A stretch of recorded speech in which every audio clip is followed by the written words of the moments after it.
the biggest station in the world, playing all of today's hits. You're listening to Instinct Radio. Get ready to be motivated. Conversations with Cupid Radio. Host Shay Primus on InstinctRadio.net. Hey, happy Thursday, everyone, and welcome to Conversations with Cupid. I'm your host, Shay, middle class matchmaker, and I'm so excited. It's the holiday season. I hope you're feeling in the holiday spirit. I've seen people saying they're not in the holiday spirit yet, so I hope it hits you soon. Silent Night by the Temptations always gets me in the Christmas mood, as well as Let It Snow by Boyz II Men. Those are my two favorite songs that get me in the Christmas spirit. But anyway, tonight in the spirit of Christmas, we're talking about giving gifts when you're dating. So let's say you've just started dating somebody a couple weeks ago. What's appropriate? Should you exchange gifts? What type of gift should you give?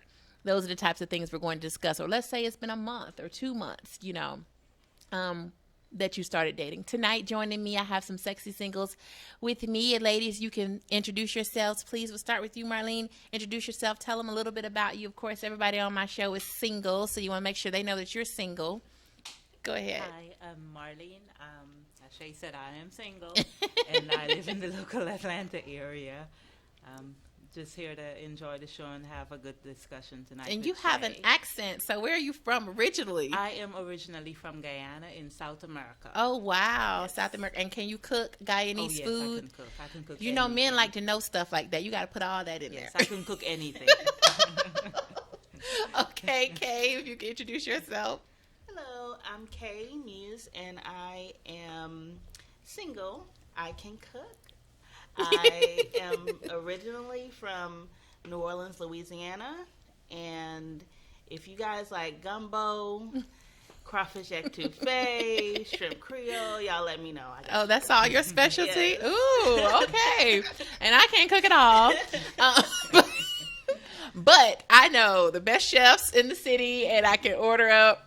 And Grubhub and Uber Eats are my friends. Now, I can cook a little bit, but that's just not my thing. Anyway, so tonight, let's get in. And, Facebook friends, we're definitely going to look at what you have to say on this question. So if you have any comments, feel free to chime in. Okay, so again, this is our 14th show. So thank you to everyone who has been joining us all along. We definitely appreciate you. Okay, we have a comment from Carl Rundles. He says, when your girl or guy is dealing with eviction issues, what do you do at the holiday season? Very interesting, Carl. Now, how long have you been together? Like, how long has she been your girl or he's been your guy? Because I think that matters. I mean, if I just met you and you're going through an eviction, that's one thing. If we've been together for a minute, a year, and that's different. Because I feel like once you're together, you're in it together. That's how I feel personally. What do you ladies think? I agree. If we've been only dating for a week, I'm sorry. You have mom, aunt, cousin, brother, sister. I don't know. I agree. What about you? I definitely agree. If we're still in the friend zone or now getting to know each other, I'm sure you have family. Right. But after we've been together and our relationship is vested, if we've been together a year or more and you're going through an eviction issue, to me, that means you're just going to come live with me. Yeah. That's how I would address it. If we're at that point where we can make that transition, you could just come live with me. But I have seen a lot of times, I've seen guys dating someone a couple months and she was going through an eviction issue and they moved her in. And maybe it's different for men, but I think women would feel some kind of way about it that early. I need to know that we're in it first and we're vested first. But that's me personally. Hope that answers your question, Carl. All right, back to the show topic. So let's say you have been dating a month or less, and it's the holiday season. Holiday is coming up. How would you handle gift giving? You've been together a month or less. You've gone on a few dates. You're talking to each other every day. Christmas is coming up. What would you do? For me personally, if it's just a month in, we're not committed. We're still trying to get to know each other. Any gift that's exchanged to me wouldn't be one from the heart or sincere. So me personally, I would not be expecting a gift that soon. I think when you're exchanging a gift, it's because you and that person have a bond and something is there. So the gift have a meaning to it. The gift that you get is something special and something that's going to actually reflect where the relationship is. But after a month, we're not there yet. So just a card would do, in my opinion. And what do you say, Kay? I think it's appropriate to give a gift. I think I'm just a gift person. I love giving and getting gifts.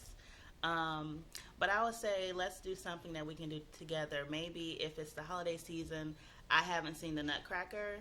Maybe let's go do an experience. Let's go to the Nutcracker as my Christmas gift. But that could be expensive. I mean, Nutcracker tickets are like $100 a pop. That's probably going to be more than what you would spend on a gift at this point. To me, so soon in a relationship, I think that there are price limits that you put on gifts, depending on how long you've been together. And I think if you've been together 3 months or less, maybe you set a gift exchange amount. If you're going to exchange gifts, like let's come up with gifts that's like $20 or less, and you go, that would be fun to do. Like you just go find something that's $20 or less for each other and you exchange. Or you can cook for each other, cook together. Like, let's go in the kitchen. What can you cook? Well, I can cook chicken. I can make rice. I mean, y'all just cook together. That would be a fun experience to your point. Doesn't cost a whole lot. Or you could go do things that might be cheap or free. Like, there are different museums in Atlanta that you can go to for little or no money. Just do things like that. Sightseeing, looking at the different Christmas lights and things like that. That's spending time together and, without spending a lot of money. And I think if you're going to not exchange gifts, you want to have that conversation with each other and say, let's not exchange. I've done that before. Like, I just started a relationship like in November and it's Christmas. And I was like, listen, let's not exchange gifts.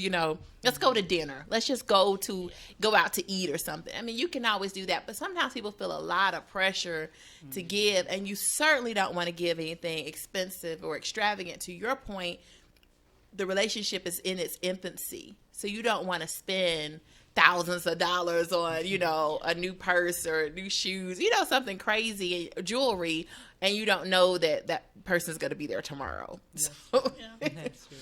All right. So Carol Ann says, I'm a gift person, but not expensive. That's a good point. So you can give something that's not as expensive. Let me get the mouse so I can scroll down. I see Jay has said something. Okay. Jay's comment was that people put way too much into gift giving. It should be based on how long you've known someone. You do Secret Santa gifts, right? You give to the homeless. Why not give out of the kindness of your heart to someone you like? I think that's a valid point. So Jay is saying, if we can give to strangers, Secret Santa people, why not give to somebody we care about? So I think that's a good point, but just set a price limit on it. You don't want to give something that's too extravagant. Ken says, what up, y'all? Hey, Ken, do what's in your heart to do, not with expectation. That's from Jay. Chiawana says, no gifts required for a month or less. Maybe just spend some time together for the holiday. And I agree. I agree with that. Yeah. And then Anthony Thompson says, if you're with someone, then you're going to do things for them. And you're going to do things for them all year long. So the cost of a gift at Christmas should not be expensive, but it should be thought behind the gift giving. I think you're right, too. And, too, at this point, you're still just getting to know each other. So maybe you know each other's favorite color, or maybe you know each other's favorite food, or maybe something that they like. If there's a movie that they like, I once dated someone who was definitely into martial arts videos, so I found a collection on Amazon, and I was able to give that to it. Just something small that the person likes. Again, nothing extravagant, nothing expensive, but something, this is thoughtful. Or and we had just started dating, so he knew that my favorite artist is Beyonce, so he had gotten every CD from Destiny's Child to, and I had her current stuff, but he just got it all, ordered it all her CDs from Destiny's Child to current day and gave it to me as a gift, which was very thoughtful because she is my favorite artist. So things like that, like Jay said, that have thought behind it. Doesn't cost a lot of money. I mean, because you could find old CDs for $2. I mean, like, it's really cheap, but it's not the money. It's just the thought behind it. I was like, oh my God, you know, because it's my favorite. It mattered to me. So to me, thoughts definitely matter more than the amount. Now, Tamara sent me over some questions, so I'm going to be reading those. All right. So she says, how soon after dating someone have you began to receive gifts? How soon after dating?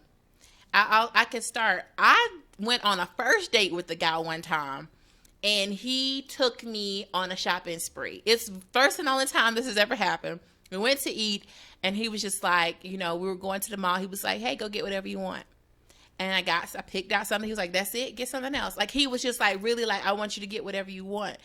And it was my first date with him, and I was just like, well, I was raised right, so I'm not going to just come in here and spend up a whole bunch of money, and you're practically a stranger. It's our first date. Some people really started off the relationship early giving. Some people are like that. What's the earliest you've exchanged gifts or given gifts? I think it's time linked. I think, like you said, it depends on the person, because a guy like that, obviously, that's just something he probably enjoys doing. It's nothing for him. So I don't think it should ever be an expectation, right, when you go into a relationship as someone owes you something or have to give you something. I think when that person feels that they're ready and it's in their heart and they want to give you something thoughtful, they should do that. But it shouldn't have a requirement around it. I agree with you, and I think that turns a lot of people off, male and female, the expectation. I've heard people say, well, you should bring me flowers, or you should whatever. The expectation is a turnoff. Let people give to you because they want to, because they thought about you, but not because you're expecting it. For any occasion, you should not have the expectation. Plus, if you force me to give you a gift, then that'll be the only gift and the last time you'll see me. Right. If you get the gift. Right. I've never been forced, but I wouldn't want that, because then you feel used. It's like, okay, are you with me for what you're asking me for? Or are you with me for me? Like, I just need to know exactly what are we doing here? What is your experience? On the first date, I met this guy. He's an author. And he gave me his book. Oh, so that's nice. Yeah, that is a nice touch. That was nice. That's a nice touch. And you could do the same. You could have brought him your book. At first, I didn't know he was an author. But he, gave me his book. And I'm like, oh, I'm a writer or an author. So, and I saw a meme once that said, on a first date, take a girl to a bookstore and buy her a book. Give her a book. And you could tell a lot about a person based off, giving a book. And I think that's good too, but also you have to you need to know them a little bit to know what they're interested in or what they like. I mean, if you gave me something sci-fi, it might just sit on my shelf. You need to know what the person's interested in, right? You give me something sports related, it's going to sit on the shelf. I mean, of course I'll be gracious and say thank you, but I'm not going to read it. So you want to make sure you get to know the person so that you have an idea of what they might like. All right, Marie, what did you have to say? Lakeisha says, I went on a first date, and he brought me 10 packs of Oreo cookies. He knew I loved Oreos. I mean, 10 packs is a lot of darn cookies. What is he trying to do? 10 packs! But that is thoughtful. The one thing that we all keep saying, though, put some thought behind it. Yeah. And once there's he knew she liked the Oreos. He knew she liked it. Yeah, and so it was that's sweet. Done, then anything you receive is gonna be a valuable gift. Yes. But if it was just done randomly, it wouldn't matter. If you bring me 10 packs of Oreos, I'm gonna be like, what are you doing? But the fact that she told him she liked it, is different. And that also shows that he's a good listener. Okay, Sylvester says, if you have consummated the relationship, a gift is required. Really, Sylvester? So if you've had sex in the relationship, a gift is required. Do you mean just at Christmas or what? Please elaborate. I've never heard that before. Have you heard that before? If you've consummated... That's probably a man thing. So maybe you feel that way, Sylvester. We want some more information on that. Because I've never heard... And how soon... Yeah, so we had sex yesterday. I got to give you a gift tomorrow. Like, please explain. Because you started off with saying a month before Christmas. So how soon did they? I don't know with that. I need Sylvester to add a little bit more to it. All right. So, how do you introduce talking about the holidays in the relationship? So, you're in this relationship. How would you bring up the holidays? Another thing people do during the holidays is they may go to each other's family's house. Like, this is a discussion you have to have if you start dating around this time. Like, what are you doing for the holidays? Do you expect to come to my house? Am I expecting to go to your grandmama's house? Like, we have to have these kinds of conversations. So, how would you approach the conversation, Kay? How would you bring it up? I actually don't. You don't? Because it's like it's already said. I mean, if I've only known you for a month, then I really don't, because I already in my mind I expect that I'm gonna spend Thanksgiving with my friends or family or whatever. You're gonna do the same, unless you give me an invitation to say, "Oh, I'm going to this dinner. I would like for you to join me." I'm like, "Okay, I will join you," but I don't bring it up. And what about you? Yeah, I agree with her. Same because thing. If it's that soon, I'm not trying Let's to say it's 3 introduce months. you. Okay, let's say you met in October, or is that 2 months? Okay, let's say you met in September, and now it's December. So now it's 3 months that you're dating. It depends on how well we know each other. Because if I'm still trying to feel you, even though I'm single, I'm also a single mom. So I have a daughter. Okay. So for me personally, if I'm still feeling you out, I'm not gonna have you around my daughter. Now that definitely makes sense. So, I'm like that with my son as well. I definitely understand. But I would probably a little different from y'all. I would bring it up because in my family, we have Thanksgiving, Christmas. My mom's going to be cooking. So I'm going to ask you, what are you doing for the holidays? I will ask guys that, because most of the time they're from somewhere else and their family's not local and mine is. So I always extend the invitation. Like, would you like to come over for dinner? I will ask the question, like, would you like to come over? Because in my family, you can come over and not be my boyfriend. You could just come over and I can say, this is Keith. Okay, my family is not, I could tell my family's really small, so I can really just let them know this is not my boyfriend. His family's from Michigan, and he doesn't have anywhere to go for Thanksgiving, and they would just sit down and talk. Okay, so, no big deal. It wouldn't be no pressure. They're not going to bombard you. Now, some people have the kind of family that's like, when are you going to get married? I don't have that kind of family, so they wouldn't ask those questions. They would just go, okay, so where'd you go to school? What do you do? They're going to ask those type of questions, but they wouldn't be pressuring us to be together or anything like that. So I guess it depends on your situation and what you feel comfortable with. So Anthony Thompson says, if you are in an intimate relationship with someone, you should get them a gift during the holidays. I'm not sure if this rule only applies to friends with benefits, though. Okay, so this is new to me. So Anthony and Sylvester are saying the same thing. They're saying once you become intimate, you should exchange gifts. I've honestly never heard that before. So, this is very interesting. And I just want more information. I wish y'all could tell me more. Feel free to call in Anthony or Sylvester at 478-569-6474.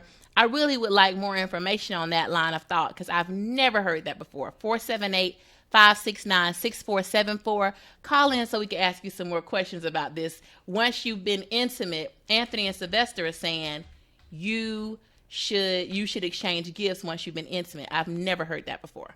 I guess I kind of understand where their point is coming from, because if I'm intimate with you, it's because I know you. So at that point, there's an underlying kind of expectation. If we cross that line, then chances are it's more than just a fling or just yes, that might be true for you, but there are people out there that it don't mean that to them. So I guess that's what they're. Okay, that's what they're thinking. That once we go there, and I'm sure. Okay, because if it's just random a one night stand, then no. But if it's something that is continuous and the two of you have that in that relationship, that it's a continuous intimacy with ongoing intimacy, then I kind of guess it would be expected, because if I went that far with you, then you know me. Oh. So you should know me well enough and appreciate me enough to at least show something that you're thinking about me outside of that. Well, even if that's the case, you still have to have this conversation, because he has this thought, you don't, I don't, or I don't have that thought. So he might have this thought that we've been intimate, we should exchange gifts, but you still have to communicate it, because if she has not ever been told that before, she's not going to be planning to get you anything. So you're going to show up with a gift, and she's going to go, thank you. yeah, thank you. I don't have anything. So I think you still have to have that conversation because people have different trains of thought. And she just may be like me and I've never heard that before. I've never heard it. That you need to exchange gifts if you've been intimate. But I think that's a great point. Oh, okay. Anthony said he's at work and he's not able to call. Chiawana, you said your family's the same way. Like mine or like Marlene's? Like which one? They're going to ask a lot of questions or no? And Gail says, I'm with you, Shay. I can invite people and I'll be fine. Yeah, I can invite people and it's no big deal. If it is a big deal, I'll tell you. If it's not, they're not going to ask any questions. But I do know that there are families where you invite somebody of the opposite sex, y'all get married. And so holidays are important. And so some people don't invite you to their family's houses because of that, because it's serious. It means something if they invite you over. Okay, Marcella says, I was in a relationship for 4 months and she took her bank. Wait, I was in a relationship for 4 months and she took to her bank and gifted me $17,000 in 4 months. Marcellus, what were you doing in 4 months? Wait, so she went to the bank and gave you $17,000 after y'all had been together 4 months. Like, did you ask for this money, or she just was like, "Boom, here you go"? And is she Oprah? Like, what? Who does I was just that? about to say, is that $1 Who for her? drops that? Like, what were you doing in these 4 months, Marcellus? I'm curious. I've got questions. That's Questions probably that need answering. $17 for her. So $17,000 in 4 months. I would marry her. That is crazy. All right, I'm trying to. Let's see. All right. Some of your other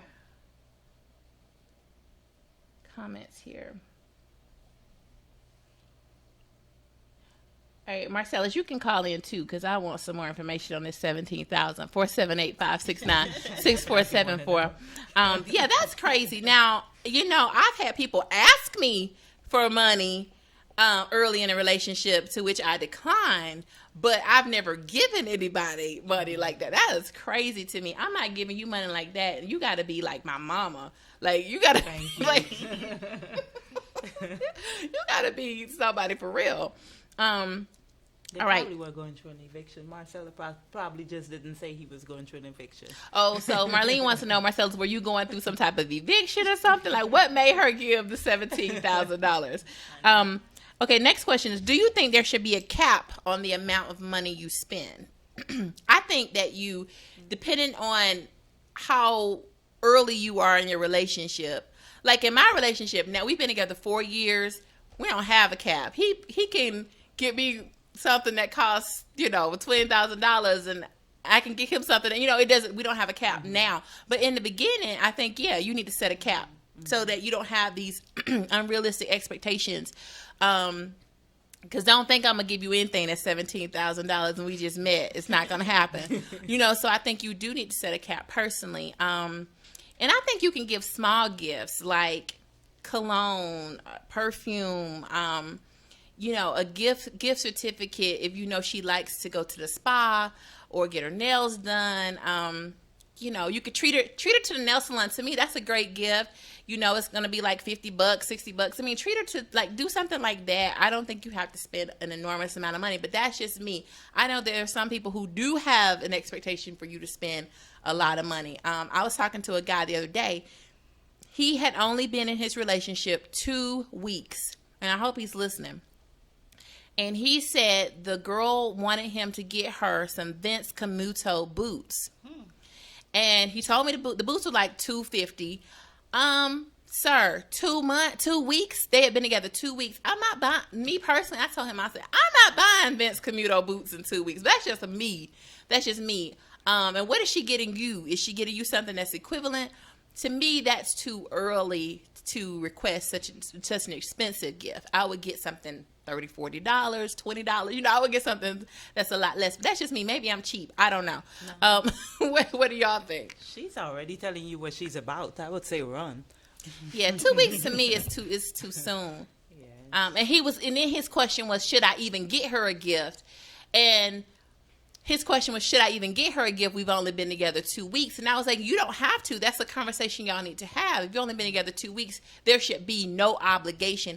And this is why some people wait till after the holiday season to get in a relationship. They do, because they don't want to have this pressure of a relationship. They will literally, from November through February, not try to lock anybody down, because they don't want this expectation of, I have to now get you a gift obligation because we've been together. So what they'll do is just, we're not gonna be exclusive during this time. Well, I'm not ready. They'll just give you whatever line they need to give you so that they don't have this obligation. But I'm like, I wouldn't ask for Vince Camuto boots that early. That's just me. But I mean, I would buy them for myself if I wanted them, but I'm not going to ask you to buy them. That's what I was just about to say. The fact that she's asking him for it means she can't even afford to buy it for herself.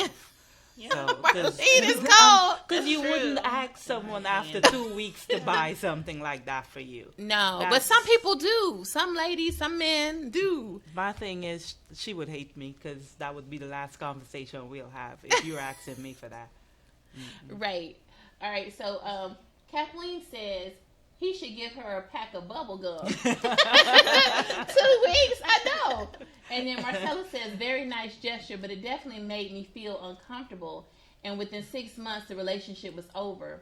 She was 10 years older than me and didn't have to do that so soon with me, but she was buying my love. Well, you could have given it back, Marcellus, if you were feeling uncomfortable. And I agree. 6 months, and that's why I was saying don't give such expensive gifts so early in the relationship. The relationship is not yet established, and you can have one argument in a couple months and the relationship is done. One disagreement and the relationship is done. I mean, you're still planting the seed. You want to make sure that seed is deep buried and starting to blossom before you drop in thousands of dollars. This is my opinion. I just wouldn't spend that kind of money.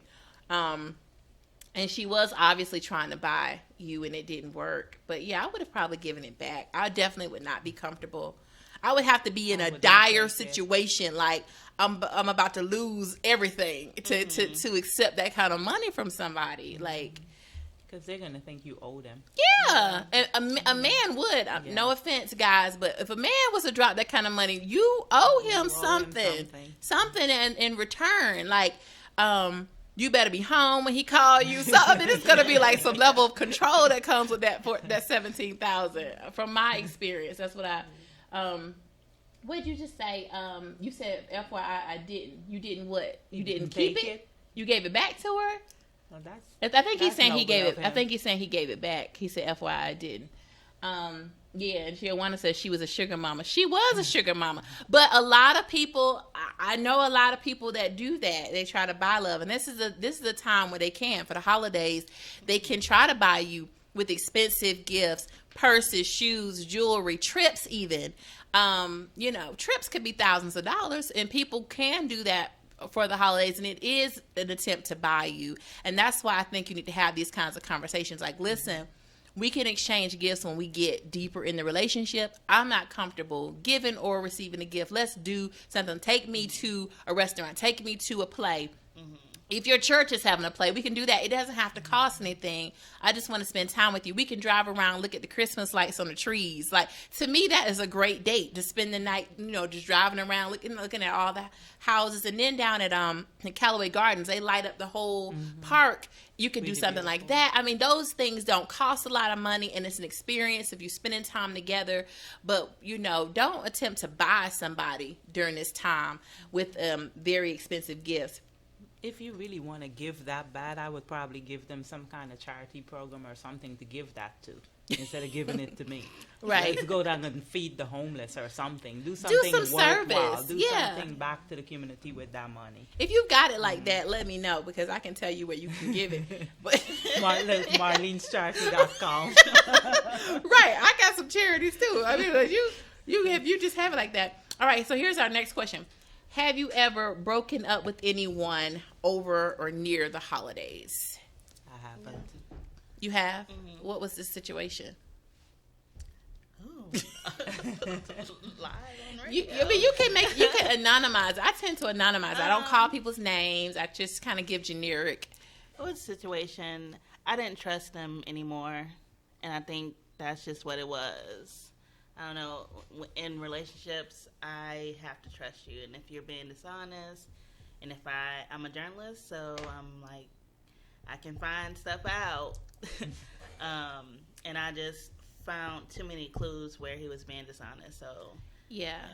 You know, honestly, women have an innate investigative ability. You don't have to be a journalism major to do that. Women can, if you lying, let me tell you, we're going to figure it out. We're going to be going through, I don't know what we do. It's just something innate that we like, hold on. He said, what? This is not adding up. Let me go back and check this. We will figure it out. And once we put the 2 and 2 together and say, okay, this is what I figured out, dude, it's a wrap. And then I sent all my clues to him, and he still lied. So I was like, yeah, you're just really dishonest. So wait, you took the time to gather the yes. Send it to him. Yes. And he still lied. So yeah. like, At that point, he should have. But even if he had come clean, you would have still left him. So right. I guess he was like, well, I'm going to go out. I'm going to go out like this. I'm going to say no. Because you were going to leave him anyway at that point. So he felt it was no point in him coming clean. But women have a innate investigative ability.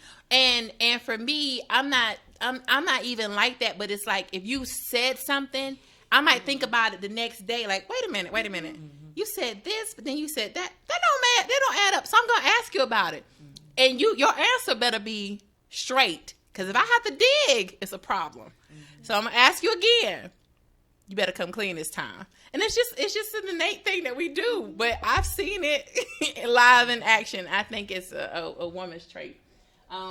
Marcella said Sherlock Holmes doesn't have anything on a woman. It's so true. He doesn't. It's so true. And so the best thing y'all need to do is tell the truth all the time. Keep it real. Because don't let us have to figure it out. It's just not going to work for you in your favor. And Kathleen said, we're like hound dogs. We can smell a rat. Hound dogs, we can smell a rat. It's so true.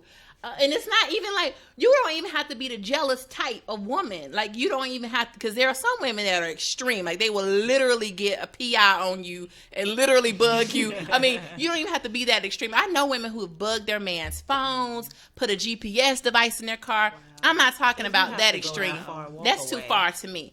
I'm not talking about that extreme. I'm talking about we're just innately like, wait a minute, this is not adding up.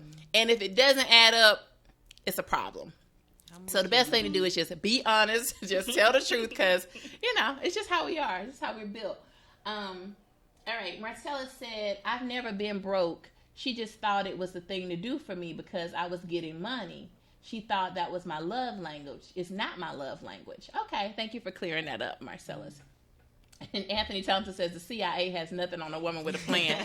It is so true. I don't know why we're like that. We just are. We just are just innately investigative. Like, it just has to make sense for us. So we ask a lot of questions, and you just need to answer the questions. Thank you. That's just how My it thing is. is honesty is the best policy. If Yeah. you don't want, a lot of guys, they consider, oh, you're nagging, etc. But if you don't want me to nag you or keep asking you something, then be upfront. Be honest the first time. And I'll let it go. Like you said, it's not a matter of being jealous or anything like that. But if something doesn't add up, I want to know. Mm-hmm. Oh, yeah. They know. I think men know that about us. In general, that's just how women are. Even the most laid back, quiet, introverted woman is like that. I mean, it's just who I think God just made us. We're radars. Like if it don't add up, our little radar would just go like something's not right.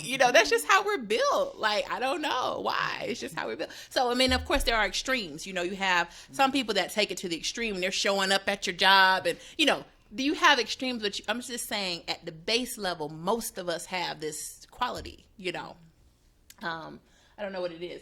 Yeah, Pam says the universe is on our side. Evidence falls into our laps. It's just so true. It's so true. It's our sixth sense. We have to talk about that. Men tell on themselves by their actions. I think that's true too. Yeah, What happens? That's Yeah, what happened.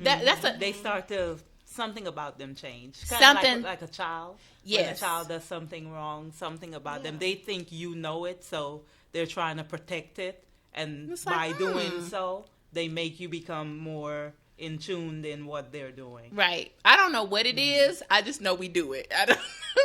But so back to the question, you broke up with him because it didn't add up. Okay. It just didn't.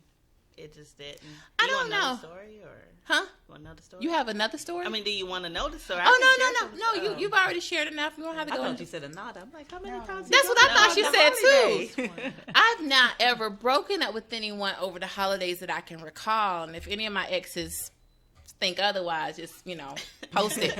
I don't recall. I don't recall breaking up with anybody over the holidays, but I do know that if I'm done, I'm done. I don't care what. It could be my birthday. I don't care what day it is. If I'm done, it's a wrap.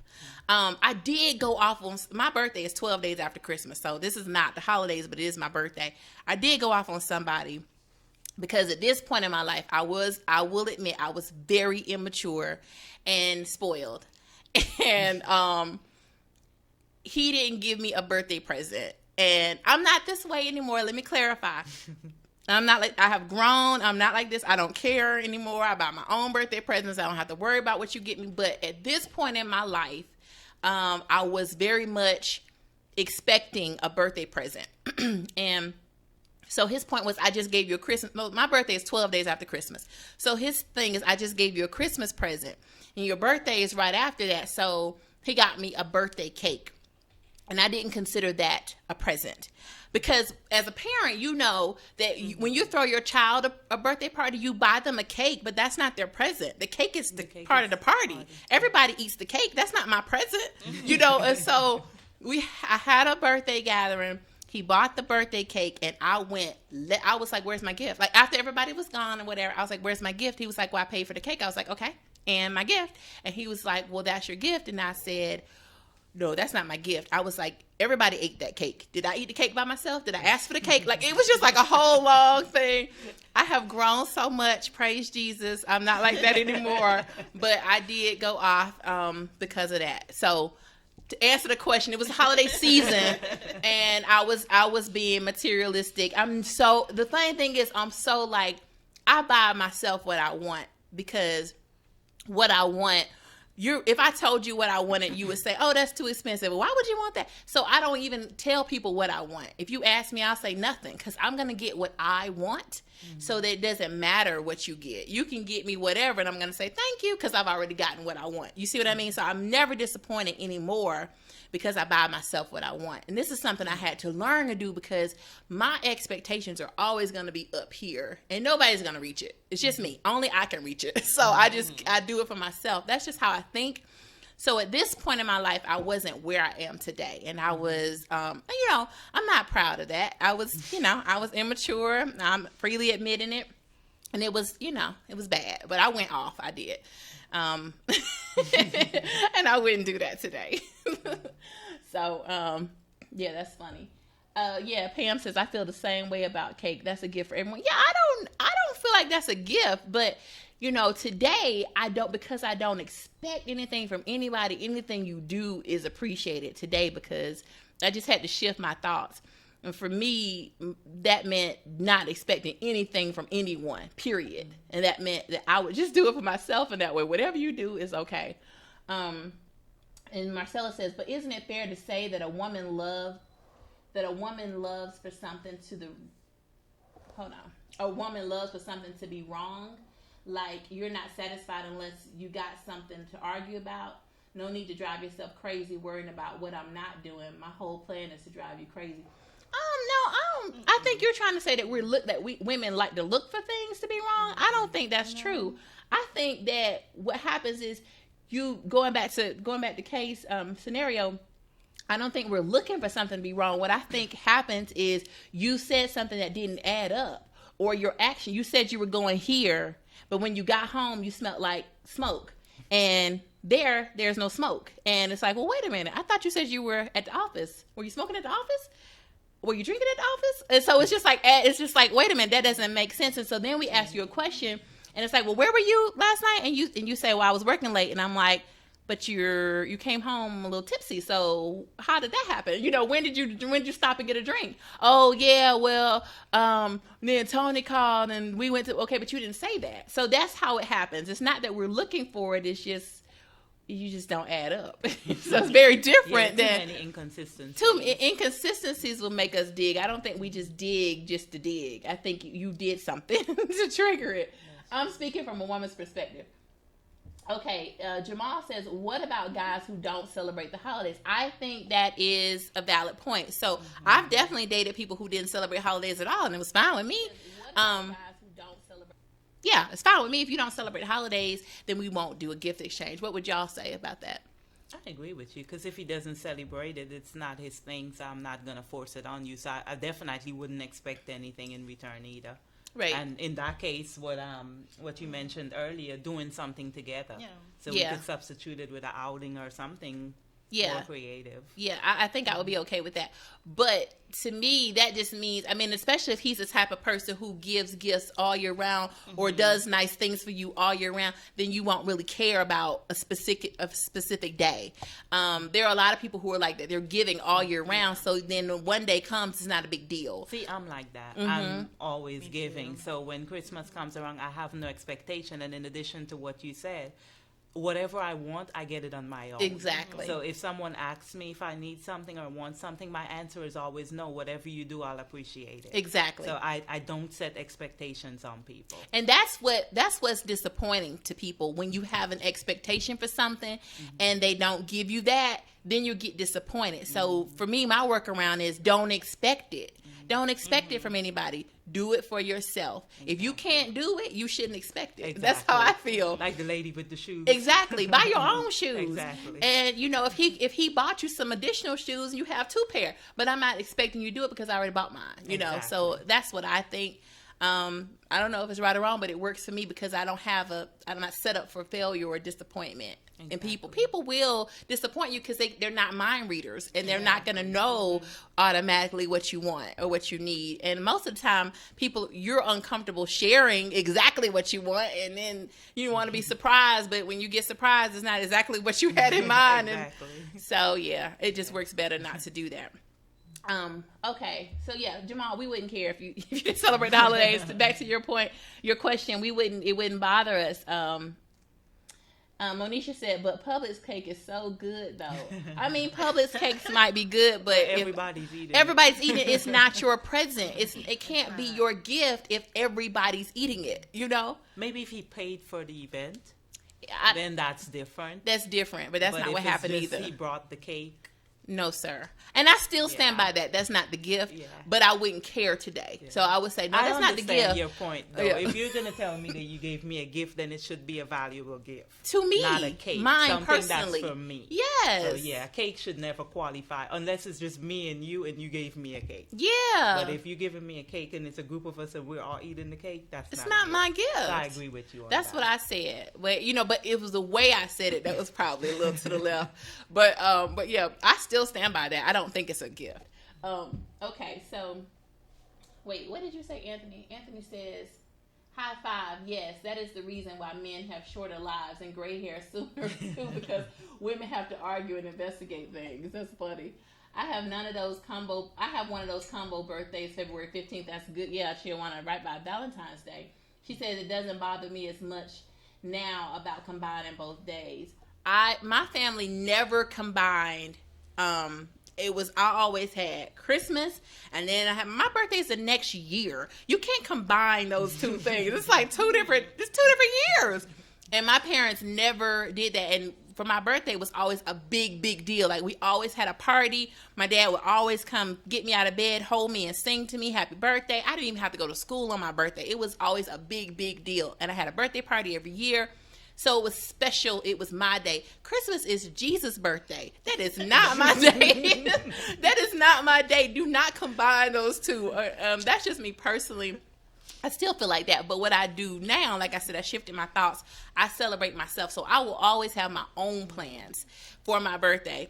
I will not be waiting around for you to do anything. I always have something. Like, even if it's just I'm going to the spa today, or I'm going to take myself to my favorite restaurant. I always plan what I want to do for my birthday for myself, so I don't have an expectation for anybody to know what I want or do what I want. That's just what I do. Well, I have a question.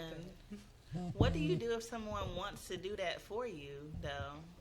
if it came up, it would just have to come up. And, because I am in a relationship, and it's funny that you said that, because in my relationship, my boyfriend would go, well, what do you want to do? And I was like, I already have my plans. I'm having a spa day by myself, and I'm taking myself I'm going to get my hair done, nails. I have a whole list of things that I'm going to do.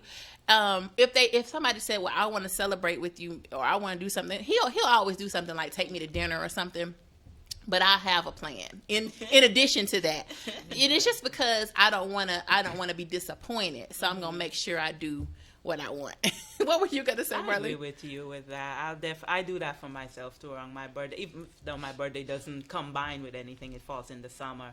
But I pretty much plan and do whatever I want to do for my birthday. So if anyone wants to do something additional, then it's additional. I accepted it. It's additional. Yeah. And what I was going to say also, my daughter's birthday is January 12th. So I'm going to have to teach her that from now, to not have expectations. No. She wouldn't grow up with that. Yeah. But yeah. It's just interesting. People, and I have friends whose birthday, like Tamara's birthday is like right around Christmas. I think it's like the 27th. And I'm sure she gets it even more because it's 2 days after Christmas. But it's still 2 different days. Like, don't penalize these people because their birthdays are by the holiday. Don't penalize them. If your birthday is in the summertime, so you get 2 gifts because your birthday is in summertime, but because her birthday is close to Christmas. Don't do that. Like, what is that? Tijuana, I don't think you should let people combine your birthday with Valentine's Day. But if that's what you want to do, go ahead. Me personally, I wouldn't like it. I agree with you because, like you said, Christmas is Jesus' birthday, not mine. Yes. So unless I was born on Christmas Day, no need to combine it. Right. And if I was born on Christmas, I would still want 2 different. Where's my Christmas present? Where's my birthday present? But that's just me.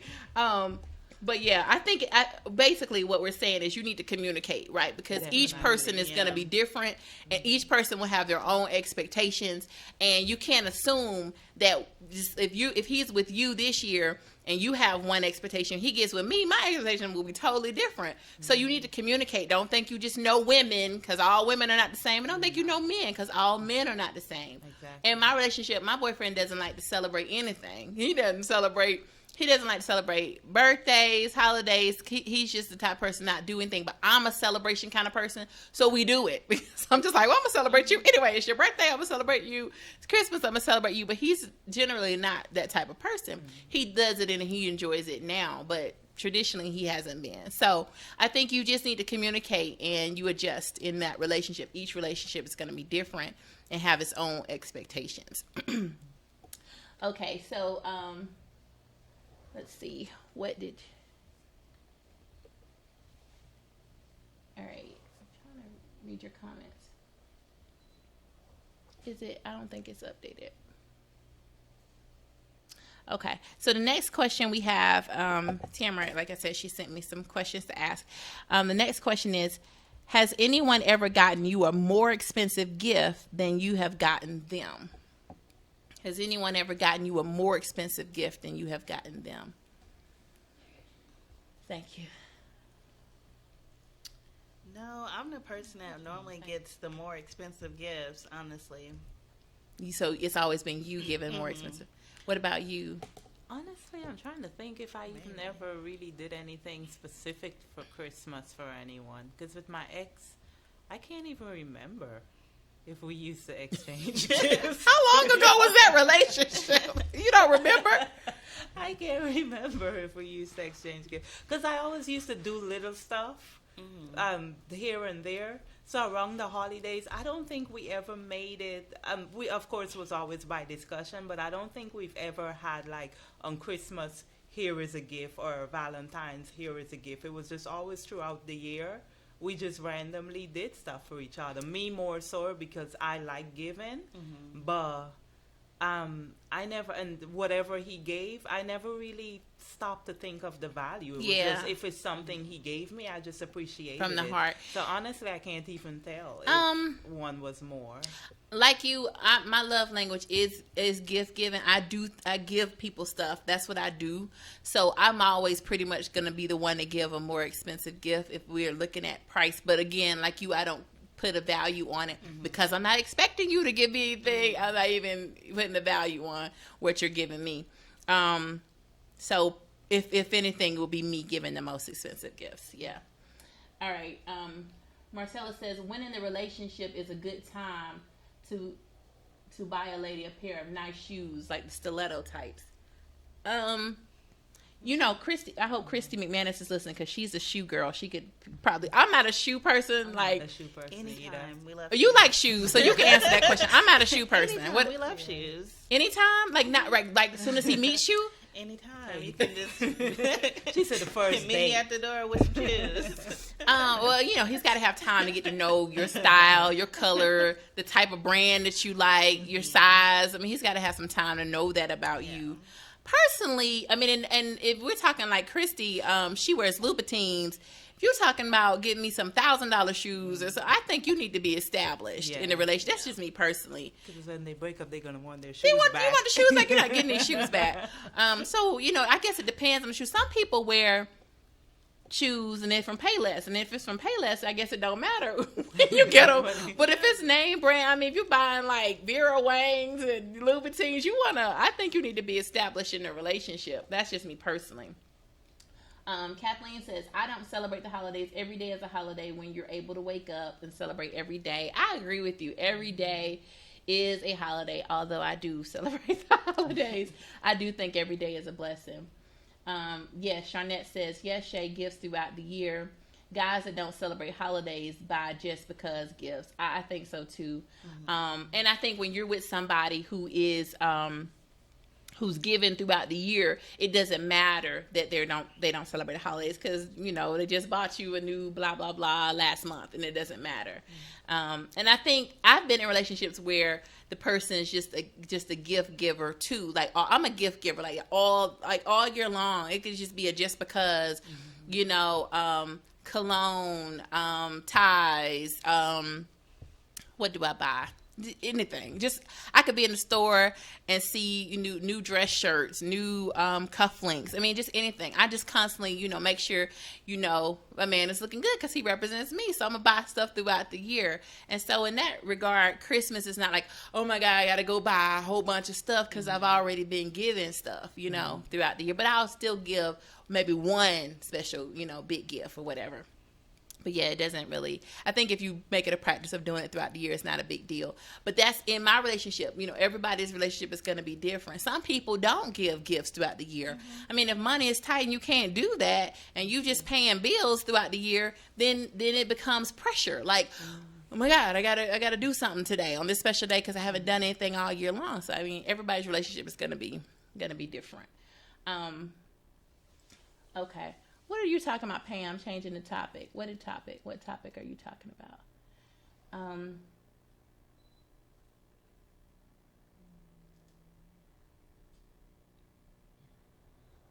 Okay, so Marcella said, I'm just having so much fun right now. You ladies are great, so forgive me for playing devil's advocate. I mean, you're fine, Marcella. Ask as many questions as you want to ask. I think it's fine to do no harm in what you're asking. But, I think that you want to make sure that you don't have the expectation. If somebody gives you an expensive gift, what does that mean? I think you want to know that. Like, are they expecting something in return? In return, yeah. Are they expecting something of equal value? You need to know that. That's why I would honestly recommend that you set a price limit, because I don't want somebody like in the Marcella situation to give me something that's $17,000 and you expected me to match that. I'm not. So let's go ahead and set this straight right now. I'll give you a pack of gum. I'll give you a tithe. I'm not even give you a tithe of that. I'm not doing it. So let's go ahead and set the record straight. You're not getting it. So you can do that all. First of all, I wouldn't accept that, but I don't even want you to give that. Yeah, at the end of the day, like you said, communication is the key. You have to communicate. Because I think if you don't know where the person stands and vice versa, then it's going to always have that hidden mis-expectations, and you're setting yourself up to failure in that sense. And that's true throughout the year. I mean, that's true if, like, to Carl's point, he asked about, being with somebody who's about to get evicted. If you bail that person out and they say, okay, well, I'm behind on my rent, and you say, well, how much? And they say $2,000, and you give them that $2,000, do you have an expectation to be paid back? Do you have an expectation that 3 months down the line when you need money, they're going to give it to you? Because some people will give that to you, And then, next couple weeks roll around, it's like, okay, my car note's behind. Are you going to help me? And then they're like, I don't have it. And now you're upset because your expectation was, well, I gave it to you 3 months ago. You haven't returned the favor. But I never said I was going to. You never asked me to. You never said this was a loan. You have to you have to communicate, over communicate. If you're going to give somebody a large lump sum of money, if they're in need, I think you need to share. I need my money back. When do you get paid? I need $200 every pay period. I mean, you got to set it up that way. And if they don't, and then you got to come up with a contingency plan. And if they don't give it to you, then what are you going to do? Because as a person, I mean, all you can do is go to small claims court and try to sue them. I have a rule of never to give more than I can afford to give. That's my theory. If I need this is my bill money, I'm not going to give it to you expecting you to give it back, because most of the time people don't. If you're in need like that, who's to say you're going to have it next month? Exactly. I'm with you on that. That's my theory. If I don't have it to give, I'm not going to give it to you. Right. So if it's something that I know that I have to move something or shift something aside to give it to you, I'm not giving it to you. I don't give large sums of money at all. Like and one of the things that and this is true for the holidays, because the holidays people have a lot of hardships because they're trying to buy Christmas presents and lights are cut off and don't have food. I mean, people go through stuff during this time of year. They can lose a job. Anything can happen. But I just make it a point, because you can lose a relationship or friendship over giving money, loaning money. People can't pay you back. Now you got to be bill collector calling them asking for your money. So my rule is just, I'm not going to give you a large sum of money. Are you hungry? I'll make sure you have something to eat. Are you cold? I will get you a coat. Like, I will find out what I can do to help you, because I still want to be of help to you. But you're not going to use me. Like, you're just not. That's not going to happen. And that's just something I've had to learn, because I've been used before, because I've, experienced it before, that I've had to just set a boundary. If you're a giver, you must set a boundary, because takers do not set boundaries. So you have to, like, here's my boundary. I am only going to give you $50. So what you want? You want to go out to eat? What you want to do? You need to set a boundary. Okay, so let's see. Give you $50. So what you want? All right. I don't see the. No what? Go down some. Okay.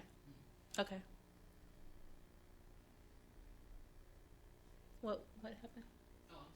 Oh, okay, gotcha. All right, so we have the next question. Would you refuse a gift if you thought it was too early? Would you refuse a gift if you thought it was too early? No. You would not. So because I love gifts, so I wouldn't refuse the gift. I wouldn't know how to feel really about the gift. I mean, I would be flattered and grateful, like, oh my God, I can't believe she gave me a gift. Thank you. And that would be it. Really, I don't know. I probably would or would not, depending on what the relationship is. If I'm going to give you something, maybe like next week and surprise you that I got you a gift. So it's been a couple weeks, and he gets you a diamond tennis bracelet. A couple weeks, and he's like, let's go out to eat. Take you to Houston's. You like Houston's. He takes you to Houston's, and he passes a little box. You open it. It's a little smaller than this. Hey, I'll take that. Small box. You open the box, and it's a diamond tennis bracelet. How would you respond? I'll take it. I'll be so shocked, and I'll put it on my wrist. I'm like, oh my God, thank you. And then I won't say anything at that time, but later I will ask him, what's the meaning behind the gift? What's the meaning here? And I would tell him that I can't get him anything that's the equivalent value. Is there anything that you want? Do you want some coffee? Is there anything that you want? Coffee? But most guys, they'll be like, well, you don't have to give me anything. Well, in my experience, they don't really want me to get them anything. So sometimes they just give just because. And that would honestly make me feel awkward. 2 weeks in, and you're buying something that's thousands of dollars for me. That would make me feel awkward personally. Would I refuse it? I think so. I do think I would. I think I would feel. And it's funny because in my belief system, you don't refuse gifts, and we're open and we're receptive to somebody giving you something. But I think due to the nature of this being a dating situation, and it's been a couple weeks, and you're giving me something that's that expensive, I would ask that you hold it. Let me put some work in, some time in before I can receive that gift. I don't know. That's just me personally. I wouldn't feel good about it. I would feel so bad, so guilty taking this big, expensive gift, and I'm not giving you anything back. So, I buy my own. I lost mine. If you buy your own, it's like, hey, my own. It's all good. But what would you do if you got that as a gift? I feel more, and I'm more agreeing towards you, Shay. Me personally, I don't know if I would refuse it, but I wouldn't take it without first clarifying what it means.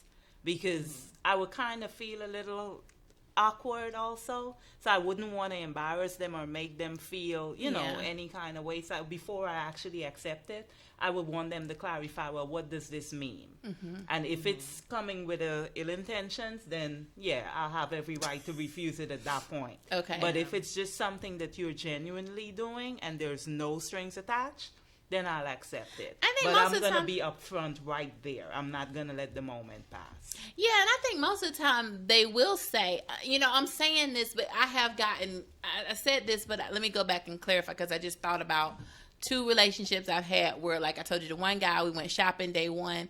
I also dated this other guy. He was Nigerian. Great guy. I don't even remember our first date. I just remember from the beginning of our relationship, he began giving me stuff, buying me clothes, shoes, paying bills. I mean, he just began our relationship like, what's up? Let me help you out. You a single mom? He was just like, I remember he came over to the house. He was like, let's add a back porch to your house. I'm like, okay. He added like initially, like in the very beginning of our relationship, he started giving. And so I'm saying, I think I'm in a different place today than I was then. In my 20s, I was like, shoot, okay, you want to pay the bill? Go ahead. You want to be my sugar daddy? But I'm not at that place today. And I think today I would say, I appreciate it, but I don't need that. And, actually, if you'd like to help me, let me show you what I would like to have. Can you rake these leaves? Can you come, build me a cabinet right here? Like, I would tell him what I would like in exchange. I don't want you to spend a lot of money on me, on jewelry. That's probably what I would say today. But in my 20s, yes, I took it. Like you said, Kay, I didn't even think anything of it. But I just think I've grown since then, which I'm grateful for my growth. I've definitely grown a lot. And today I think I would refuse it. Let me see what you guys are saying. All right. So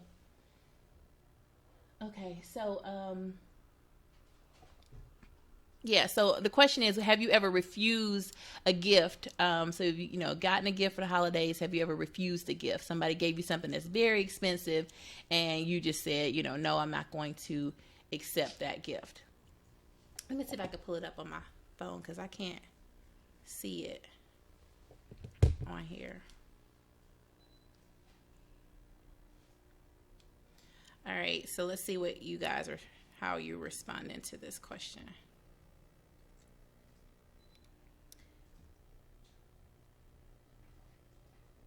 Did it pull up?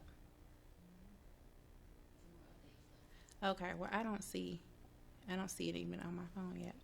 All right, so, I would refuse a gift. And I know guys who refuse a gift. One time I gave a gift to someone. I was in grad school and I was dating this guy, single mom in my 20s. I was in grad school and I remember buying him some,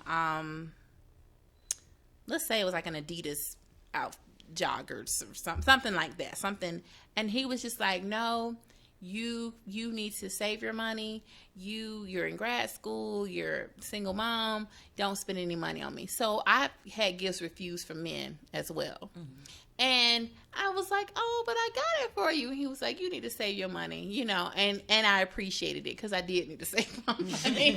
I appreciated it. And so I took it back, you know, and that was that. But I think you have to follow your conscience. If you don't feel the gift is appropriate, if you feel it's too expensive, then if you don't feel you should receive it, it's okay to, as long as you communicate. Don't just be like, I don't want this. I mean, you have to communicate it. You know, you have to say like, you know, I don't feel comfortable receiving the gift this expensive this early in our relationship. I think if you communicate that, then it's fine.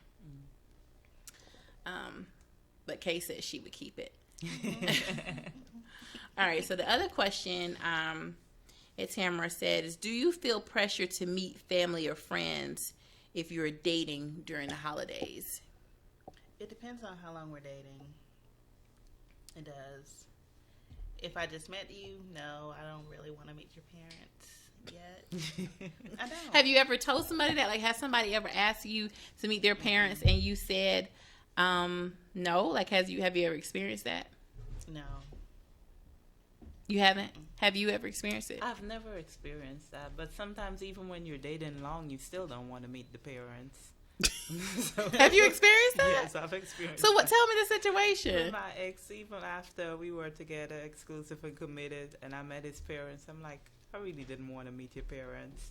Because I'm like, just from hearing about them, I had no interest. Like he had told you bad things about them, or Like both, a mixture, but from his relationship with them, you weren't interested. I wasn't interested in getting to know his family like that. So.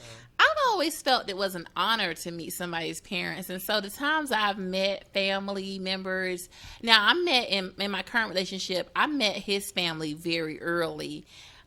We kind of did things early. We became exclusive early, and you know, his father was coming to town, and he was like, we probably had been talking maybe a month and a half. It was like early to me. And he was like, I want you to meet my dad. He's coming to town. I'm cooking. Come over. And I had my child. It was like we all met, had dinner, and that's the way it was. And I thought it was early because I hadn't introduced him to my family yet. But because my family's local, people meet my family first, typically. So this was the time his father was coming from out of state. So he was like, I really want you to meet him. So we did. And it just worked out like that. But I always feel like it's an honor to meet somebody's family, because I have dated people who have not introduced me to their family. And we've dated a while, and I've been like, when am I going to meet your family? And they kept their family from me, and I felt slighted by that. So when somebody says they want to meet you, they want to introduce you to their family, I feel like that's an honor. If they have a great relationship with their family, yes, and their family and them have that close knit that their opinion matters to them. But if it's an estranged relationship, or it's just, hey, this is my mom and dad, but we don't really have that, to me it's not an honor. It's an honor on the opposite end, though, if it's worth something. Like with me, my family is very close. My family, their opinion matters. At least my mom and my sisters. Well, everyone, but my mom and my sisters more so. That's my mesh. Do you think that when you meet the family is to get an opinion? Not necessarily, but with my relationship with my sisters, we're best friends. Oh, okay. How many do you have? I have three older sisters. And my two older sisters, their opinion, we're always talking, like literally every day, all day. Really? So if you're meeting my two sisters, I'm not going to tell you it's to get an opinion, but it's for them to try to draw you out and figure out, what's going on. Like you said, that little investigative, and my two sisters, they both very good at feeling out a personality. So and have they ever met somebody and said no? My second sister, Abby, yes, I called her name. She should be watching.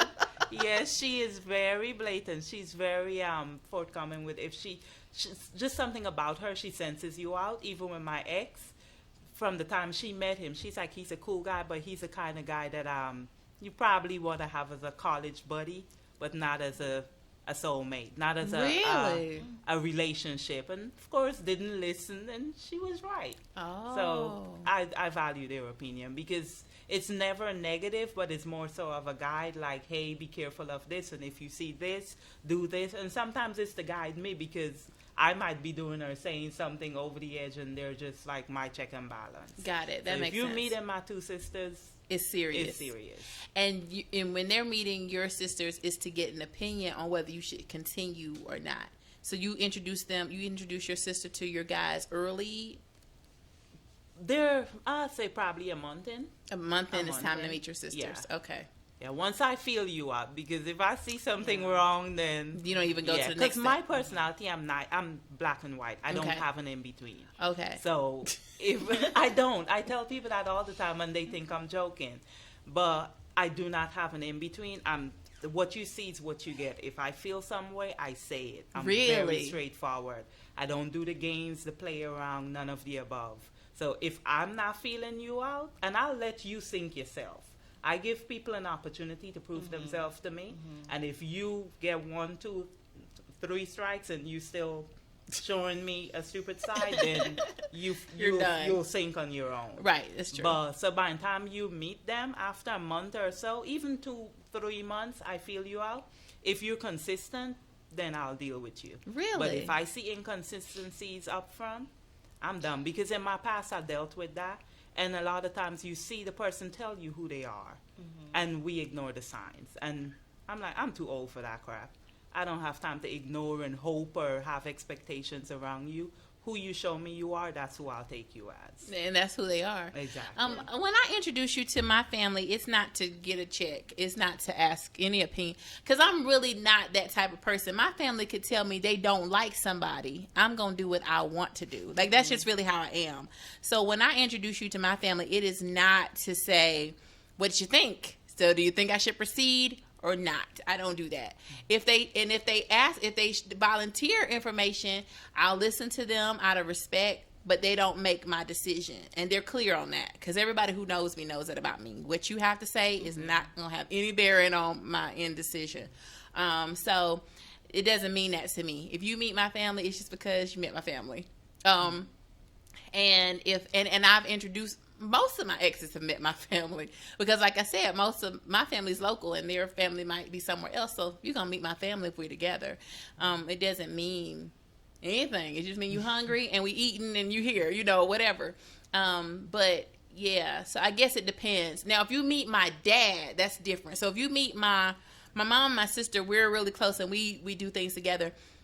If you meet them, most of my people in my inner circle have met my mom and my sister. If you meet my dad as a man that I'm dating, that means that we're serious. Because I remember when I was in college, whoever I was dating, I would bring them home to meet my dad. My dad lived about 20, 30 minutes from campus, so we would just drive to his house, and he told me, he was like, don't introduce anybody to me unless you're serious. So I can count on one hand the men who've met my dad. When you meet my dad, he's not doing a once over either. My family's just not like that, so he's not gonna check you and investigate you at all. But my dad is gonna look at you because I'm his little girl. Like, he's gonna look at you like, that's my little girl. You hurt her? I'm coming for you. Like, that's the look he give. And my man said my daddy gave him that look like, don't play. That's my baby. Like, and that's what I like. When you meet my dad, here's some lines you better not cross. Because my daddy will kill you if you hurt me. He will. And honestly, I've never even called him on anybody because I know he's like that. Like, he's the type of person. If I call him and say, such and so did something, it's on. So yeah, that's what matters to me. So for you, Kay, back to the question: Have you ever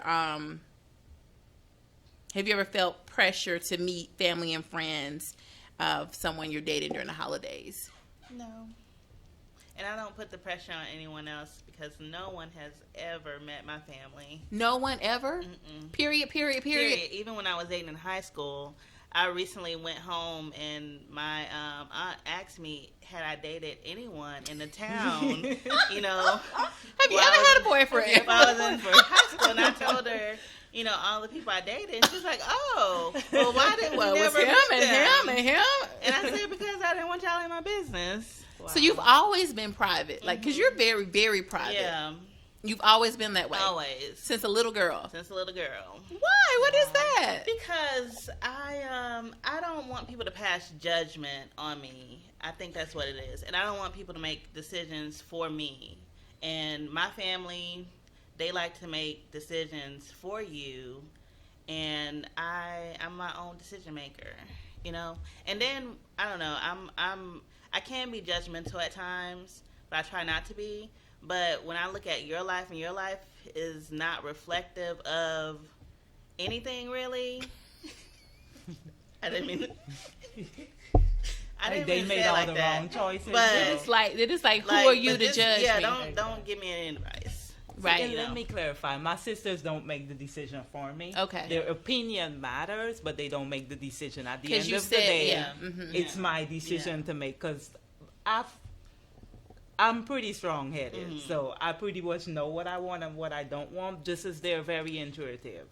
So, especially my sister, my elder sister. So it's more so of, are you, Yeah. you know, put that sixth sense to work. That sixth sense to work. Is there Do you something see I should, anything? Yeah. anything that I might be missing? Because you know, after a month, you're in that infatuation state. It's like, I just love him so exactly. much. Everything seems so. Oh my gosh, he's the greatest. And he walks by somebody else, and they're like, "Did you see what he just did?"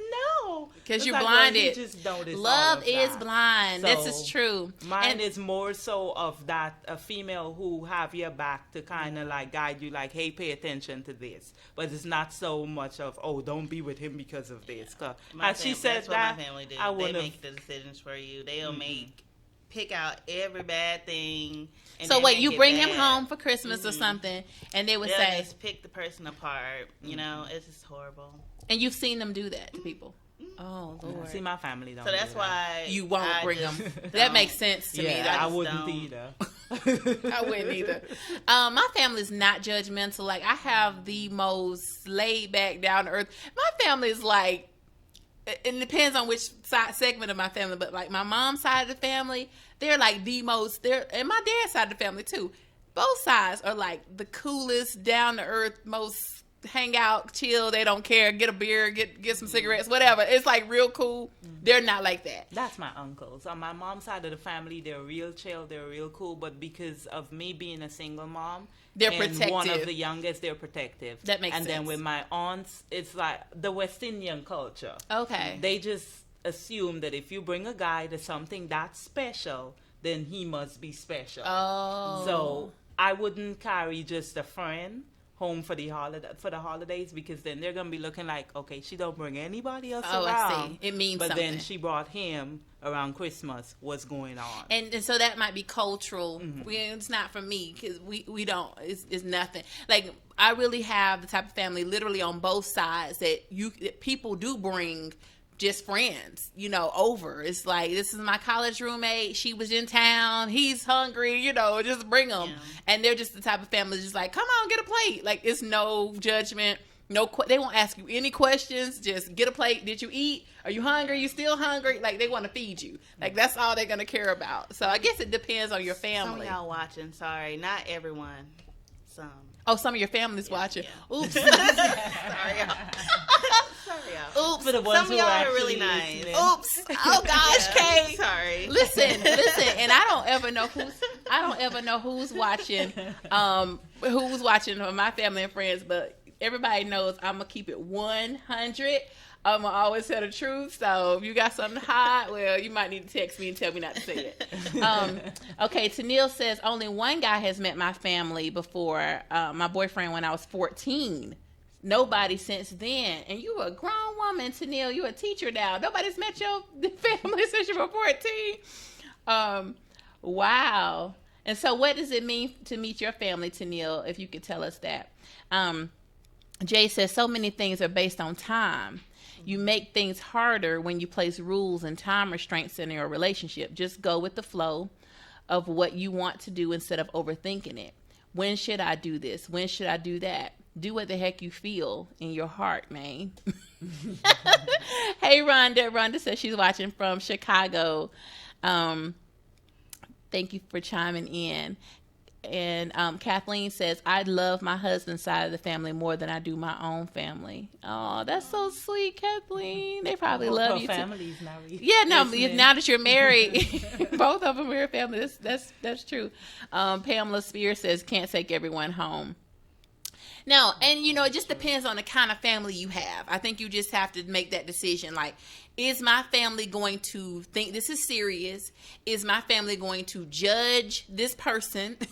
Is my family going to try to make a decision for me based off meeting this person? Those are factors you might want to consider when thinking of bringing a person home for the holidays. In my family, I know that they're not going to do that. Now, my family's going to ask you a couple questions. Where did you go to school? What do you do for a living? Where are you from? Where's your family? Now, if you come up short on any of those questions, they're gonna have a discussion with me. Like, okay, well, I asked him where he's from, and he said he don't know. Like, what's going on with that? Something like that. They're gonna come back and ask me a question. So you just need to be able to answer basic questions, and we're fine. And they're gonna do that with everybody. Everybody they meet, they're gonna say, where are you from? What do you do? Where's your family? They're gonna ask basic questions like that. So as long as you can clear that, you're good. But if I know if it's a situation, I will go ahead and tell them beforehand. Don't ask this question, because I already know their questions. I might say, don't ask this question because don't ask that question. So I'll go ahead and let them know, and they're good from just there. Prep the guy. I typically prep my family, but yeah, guys are typically cool though. I just think guys are like with family, they're laid back. They want to watch the game. If it's a game on, they just want to eat. Now, I had one guy I took home for the holidays, and he had, like, no lie, 9 pieces of cake. And my mom was like, Dad, looking at me. I'm not even lying. He had 9 slices of cake, right? And so my aunt, God rest her soul, she just passed away. She was like, oh, wait, hold on. First, my mom was like, that's a whole cake you ate. You ate 9 slices of cake. That's a whole cake. And then my aunt he was like, well, I just lost weight. He was like, I lost 150 pounds. And she was like, that's a whole person. Eating the cake back. Eating the weight back. My aunt was like, you lost a whole person and you about to eat it again. Yeah, like, you trying to gain them back? Oh, Lord. Oh, my God. So, yes, I did bring somebody home who, you got to know your family. And my family, you can get a plate. You can get 2 plates. They're not going to say anything. But if you keep going back, they're going to notice. And they might say something there. But the funny thing is, they're not going to tell me. They're going to tell you. Like, you had 9 slices of cake? All right, what's wrong with you? 1 piece, 2 pieces, fine. 3 piece maybe, but 9, So they did bring that up. And Kathleen says she's been with her husband 40 years. I think that is so sweet. I love that. 40 years. Congratulations. That is beautiful. Congratulations. Yeah, Tennille says he's a binge eater. Yes, I don't know what his deal was, but I promise you, dude. How big? Little slices? Like, regular slices, like a real slice. Not a slither, a slice. Like a real slice of cake. So he's trying to eat that person back. Yeah, that makes no sense. He had a sweet tooth, like, I don't know, because I didn't grow up eating a bunch of junk or a bunch of control that. I don't know. We're not together obviously anymore. I don't know what his situation is anymore. Hopefully he's not listening, but it's true. He's probably eating a slice of cake right now. It is so true. Like, I'm not making it up. He literally had 9 slices. He's probably like, yes, how about my 9 slice? What? Yeah, and I think you have to know people's family, because those are the kind of questions you want to ask. Is your family really healthy? Those kinds of questions. Now, in his family, a lot of people were overweight, and maybe that was normal. In my family, that was not normal to eat that. I don't think that's normal in anybody's family. In my family. What'd you say, Kay? I said in my family. It's normal. So if in her family, they may not have said anything. So it just depends on your family. If he had gone home with her, they might have been like, "Hey, help yourself." In my family, they're going to be looking at you and they're going to say something about it. Like, hold up. My family wouldn't say anything to you. They'll say something to me, but they will give you some stupid looks.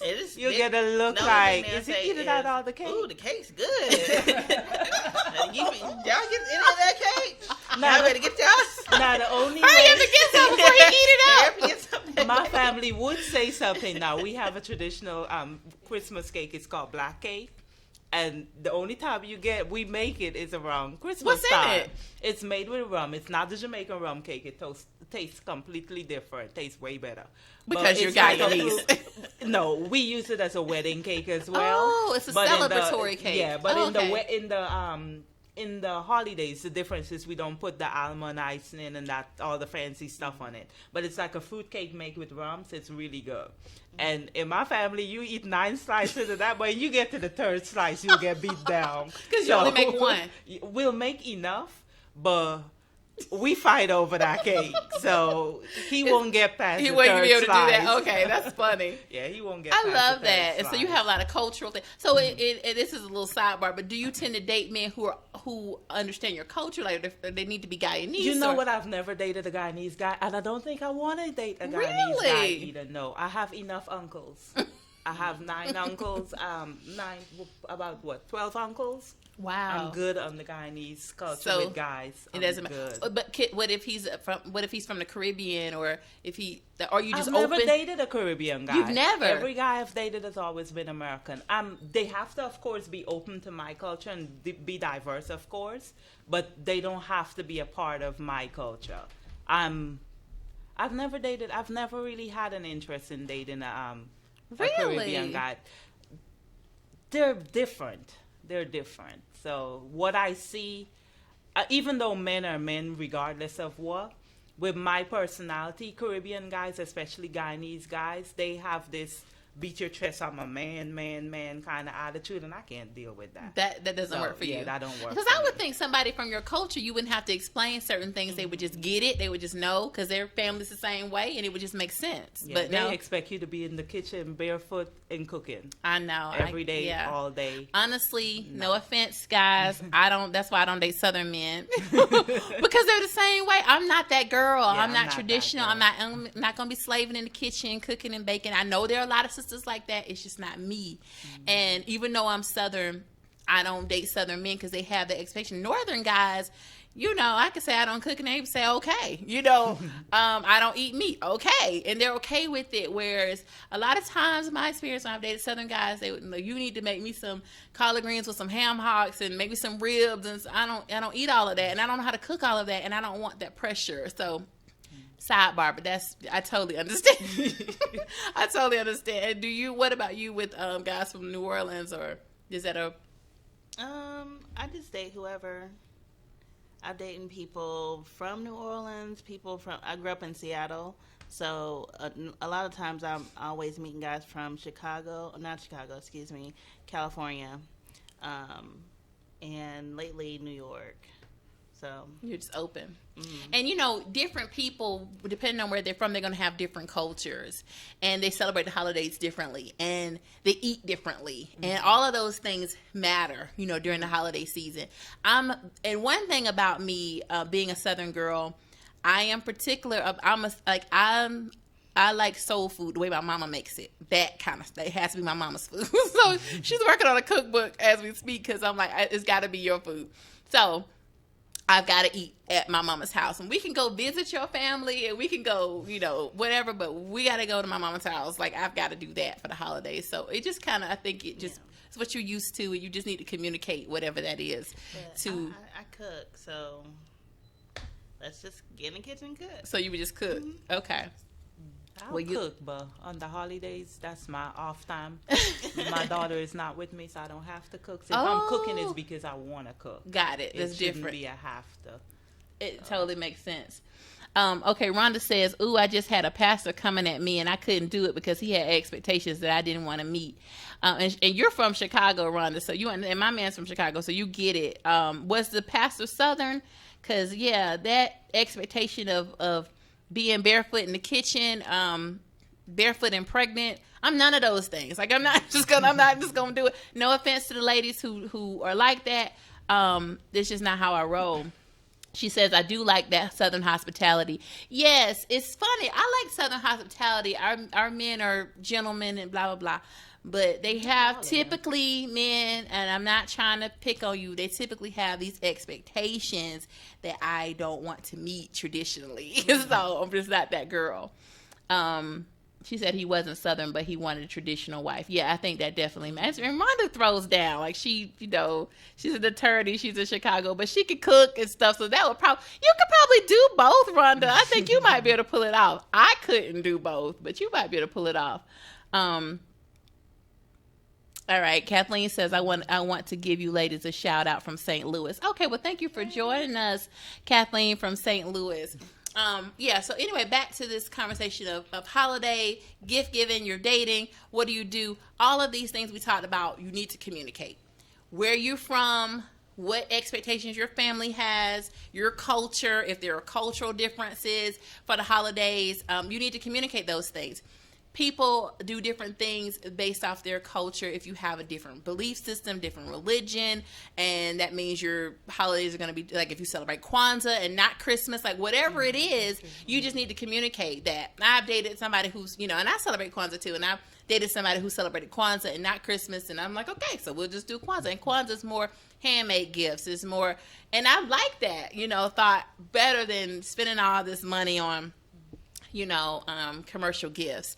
So it was like, something that he thought I need more practical gifts, handmade gifts, writing me a poem because it was Kumba, just different things like that. And I thought that was sweet too. So I think you just need to communicate what your traditions are, your cultures, your beliefs, your family's expectations. If you're going to be meeting family, if you're going to be giving gifts, set price ranges and expectations around that so that nobody gives something elaborate and one person gives something small. I mean, the worst thing, and I've experienced this, is when you buy somebody something extravagant and they give you something not so much, right? Mm-hmm.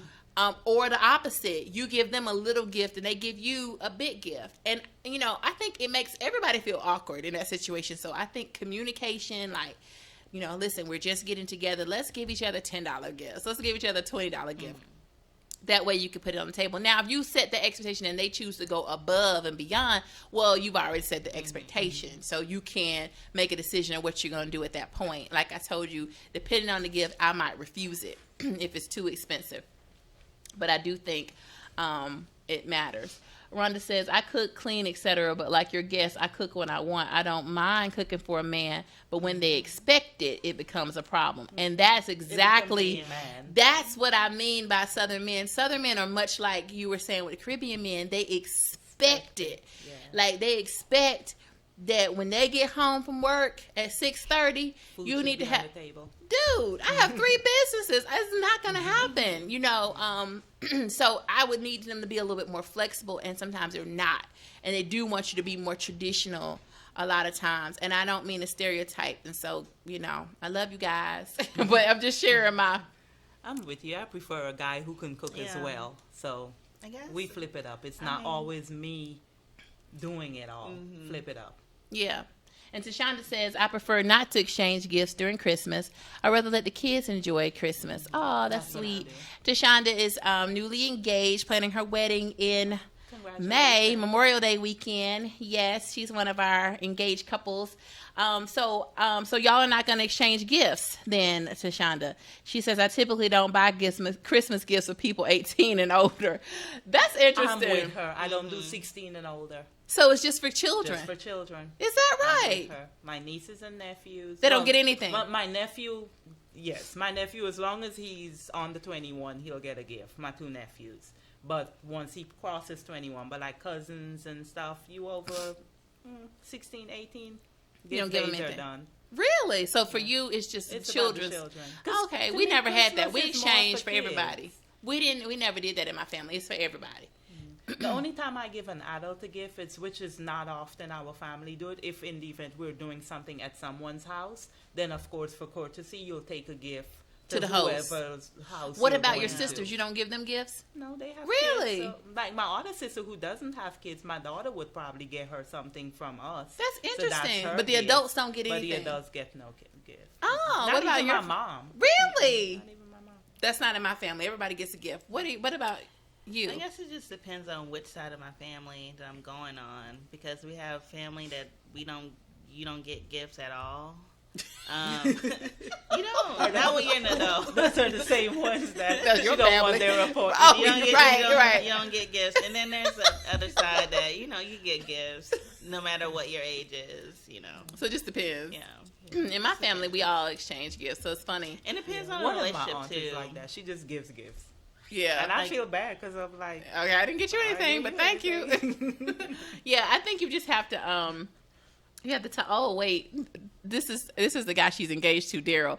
He says, "Man, when I got a flashlight for Christmas, who got you a flashlight, Daryl?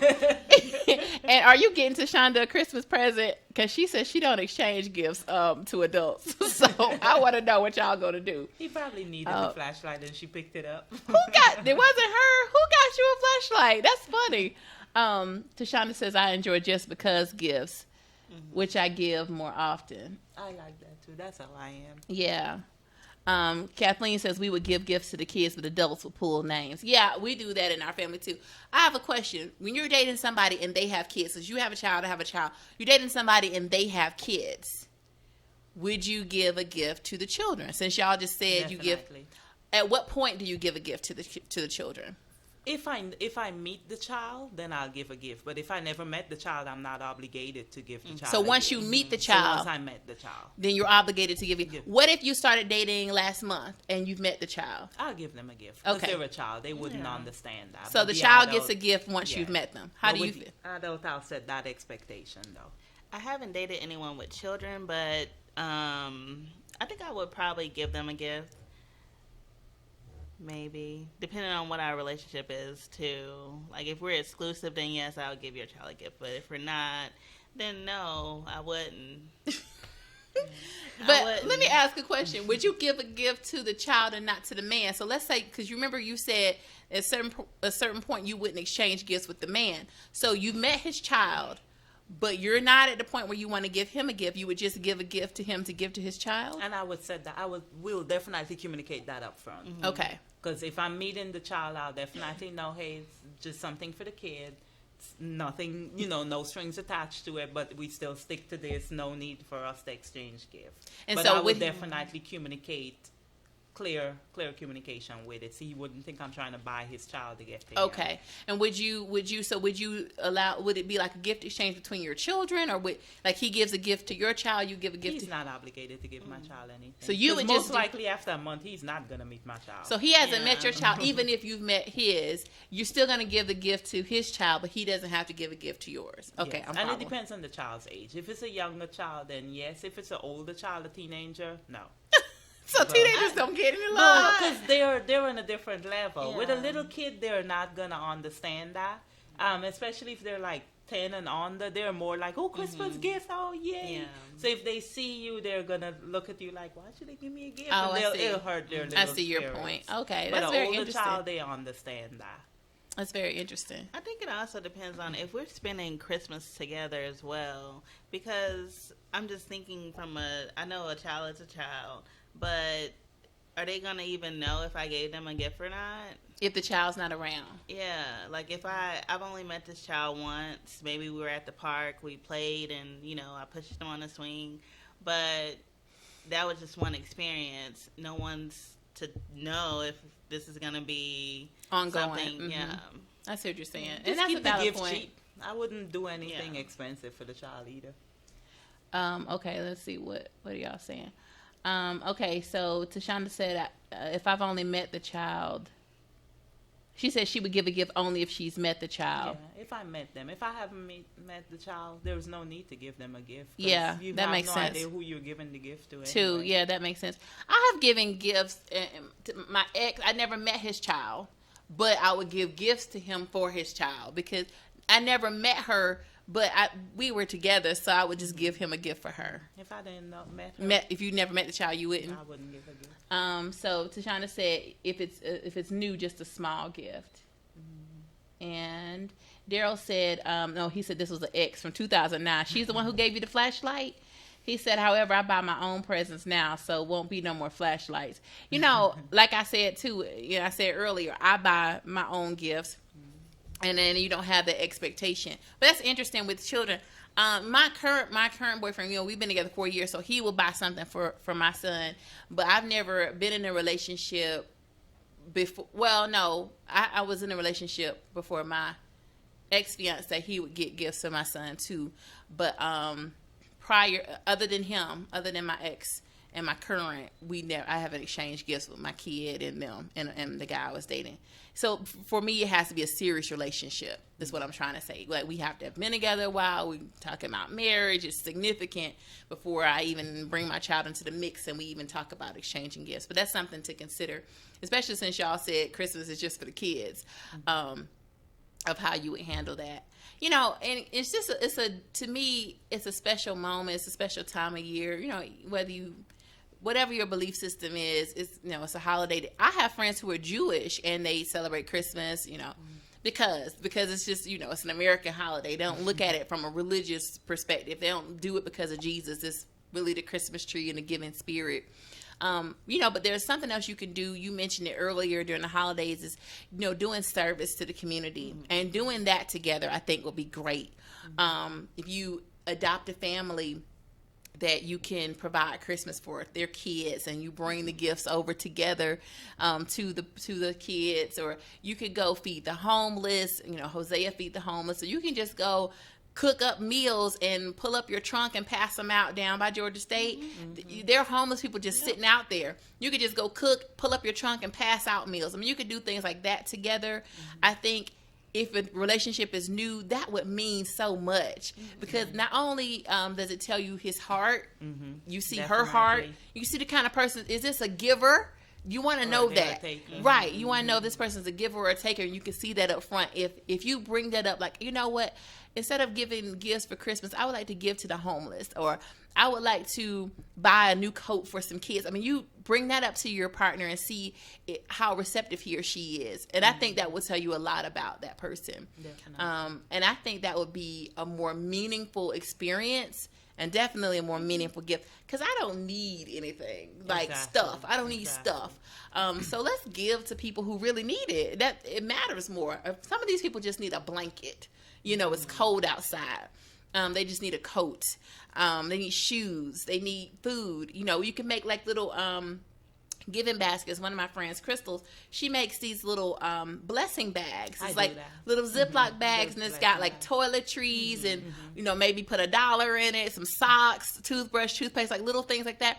Y'all can just make those. Yeah, I do that as a everyday, and I put $5 in it with the water, the socks, how Walmart sell the little travel pack. Yeah, one of that, and then $5 in it. And you just have it in your car. I keep it in my car. So if I see a homeless person, and I'll do male and female and 2 for kids. That's so if nice. I see a homeless person, I'll give it to them. But stuff like that, like you said, it shows you where a person's heart is. Because if you have a heart to give, then it tells a lot about you. And to me, I would prefer to do that more so than a gift. I mean, most people are not in need of anything. You're given once, right? Most people you're dating, if they're in the dating world, they're probably they have everything they need. So it's just a want. And if you're just starting a relationship, or even if you've been in a relationship a long time, I think doing a service project together would be more meaningful. And it was something that I would definitely enjoy doing. So I recommend that you all do that. So if you just needed someone, come up with a service project, or something you could do to give to the homeless, give to some children who are in need. Go read to some kids. I've done that before. I would just go into schools and read books to kids. They always, teachers are always looking for volunteers. Sometimes they need supplies. Sometimes they need school supplies. Like right now, after the holidays, their supplies are depleted. So if you take some pencils, some paper, some construction paper, some crayons, they need that. So, partnering with somebody to do stuff like that, I think is more meaningful and beneficial. And it does tell you a lot about the person you're dating. But as we wrap up, I'm just going to give my final words and we'll wrap up for today. But basically, we talked about giving gifts during the holiday season. And it all boils down to communication. It all boils down to understanding your partner, understanding where your partner comes from, his background, her family structure, her expectations. You need to communicate that with each other. If you're going to exchange gifts, come up with a price range so that one person is not, burdened or feeling pressured to do more than he or she is able to do. Or you might decide, let's not exchange gifts at all. Let's ride around and see the Christmas lights, or let's go give to the homeless, or let's do a service project, or let's go for a walk. I mean, just come up with something. Another thing you could do during the holidays is ice skating down at Centennial Park. That's a great date. It's like $10, it's really cheap and it's fun. So you could do something like that for the holidays. Don't feel pressure to give expensive gifts. If you're going to go home with each other's families, you definitely want to have a talk about what will your family think when they meet me? What are they, does this mean we're serious if I meet your family? You want to have those types of discussions, because in some people's family, it means something when you meet them, and in some people's family, it doesn't. So you want to make sure you have those discussions. Do not assume. No matter what's going on, make sure you have open communication and you're making no assumptions. You need to have a clear understanding of where the other person's coming from and what they expect. This is a great season, a happy season. It's a season of love, a season of giving, a season of caring. But a lot of people are depressed during the holidays for various reasons. So you definitely also need to talk to your partner, person you're seeing, just check in on them, make sure they're okay. Even if you're gonna go somewhere else for the holidays, you want to check in with them and make sure they're okay and they're not sad or depressed during the holidays. So reach out to people, touch somebody during the holiday season. Of course, my book is available on Amazon.com. There's a lid for every pot, a dating guide for single professionals. I'm having my launch party birthday party brunch on January 7th at Amelie's on Marietta Boulevard, and you all are welcome to attend. We're going to wrap it up, but you have a happy holiday. Merry Christmas, everybody. You can reach out to me on middleclassmatchmaker.com or my dating site, Middle Class Match. Thank you, ladies, for joining us tonight. I really appreciate you. Merry Christmas and happy holidays, everybody.